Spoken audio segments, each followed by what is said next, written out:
Welcome back everyone to another Weather Glance video. In today's video we'll be updating you on the tropics and the current situations that are unfolding in the southern Caribbean, all coming up in just a bit.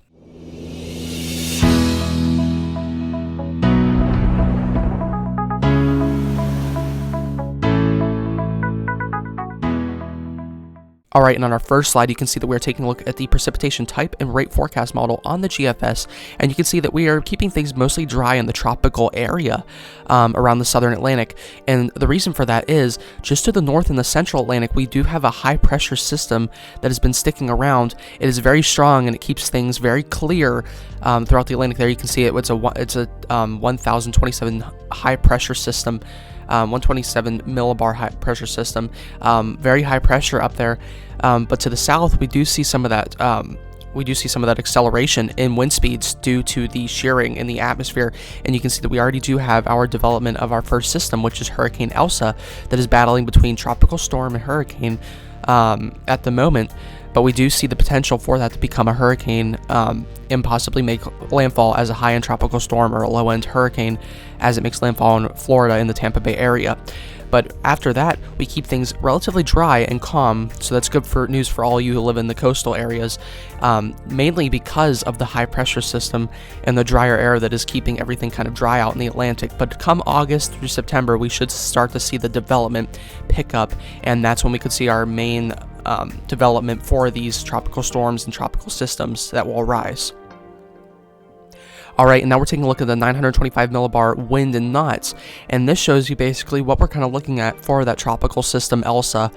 You can see that we do have up to 70 to 75 knots early out, which was just a couple days ago, and now as we're making our way into the Caribbean, you can see that we do have the potential up to 80 knots, and as we move into Florida, we do see that potential to 70 to 80 knots when it makes a landfall.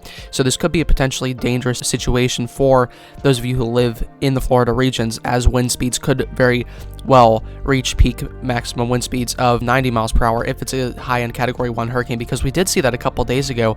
A gust recorded in the Dominican Republic, which was around 96 miles per hour, and we do see that slow-end hurricane. We do see that development into those really high-end wind speeds, so make sure that you are paying attention to this, because this isn't something that should be taken lightly when it's coming right for Florida around July 6th, Tuesday. Alright, now we're taking a look at our 850 millibar relative vorticity.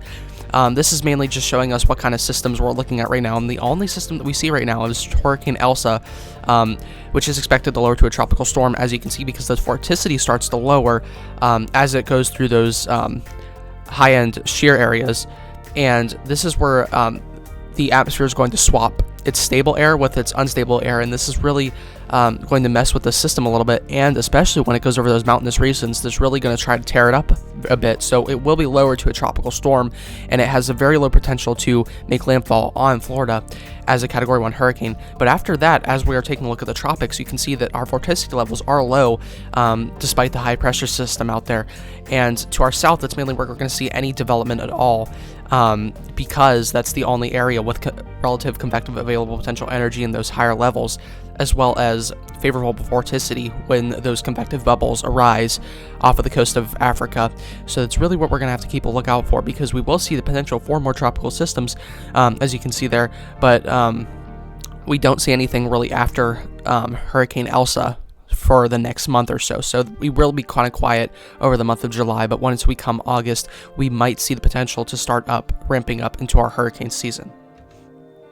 Alright, now we're looking at our surface-based convective available potential energy, and you can see our main levels of energy are sticking out to the southern Caribbean, even to the east coast of Florida.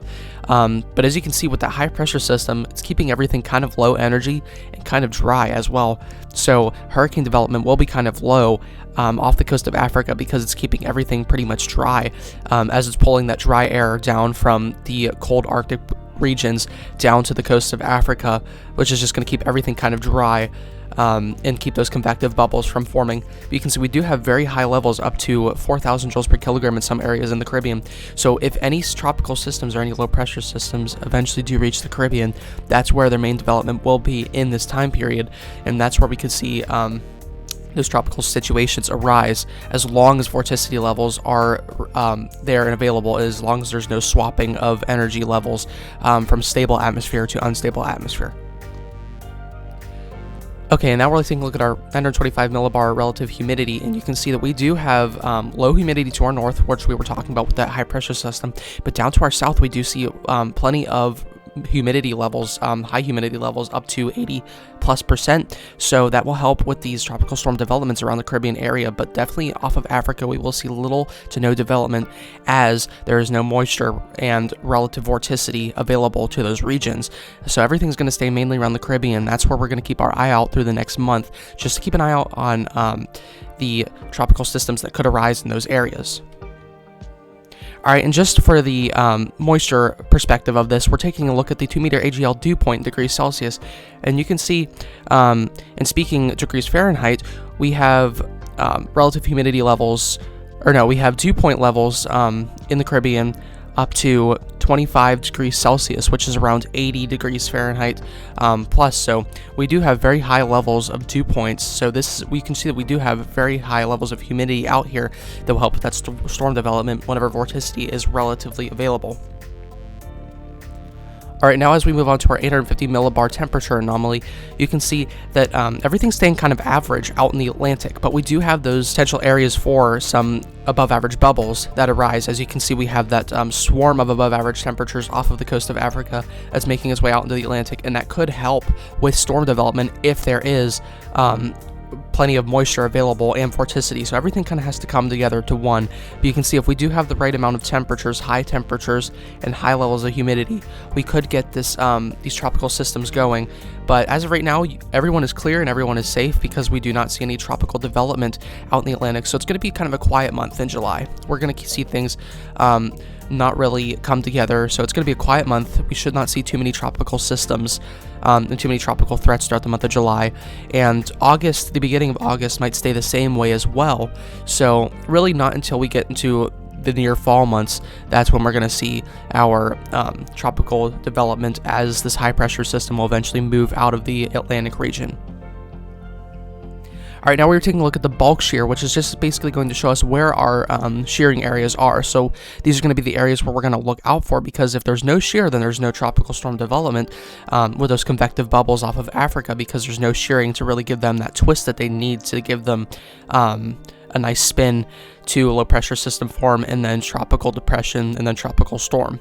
So as you can see, again, as I was saying, down in the southern Caribbean, that's where really we're going to keep an eye on, because you can see that there is very high levels of shear down in the southern portions of the Caribbean. There's very favorable shear down there, and off of the coast of Africa there's really no shear at all. So that's really going to be keeping things really low in development off the coast of Africa. So really our Caribbean areas are going to be seeing the main development, since the shear is there, the relative humidity and the temperatures are all there. So everything is really going to be there. If any tropical systems will form, it's going to be in the southern Caribbean. I want to thank you all for watching today's video. Big thanks to today's sources, which is Pivotal Weather, where all the forecast models seen in today's video came from. And I would ask that you consider subscribing for more US forecasts free of charge, and consider following the Weather Glance Facebook page for more inside information and complimentary personal forecasts when you message me on my Facebook page. Again, I want to thank you all for watching, and have an amazing day.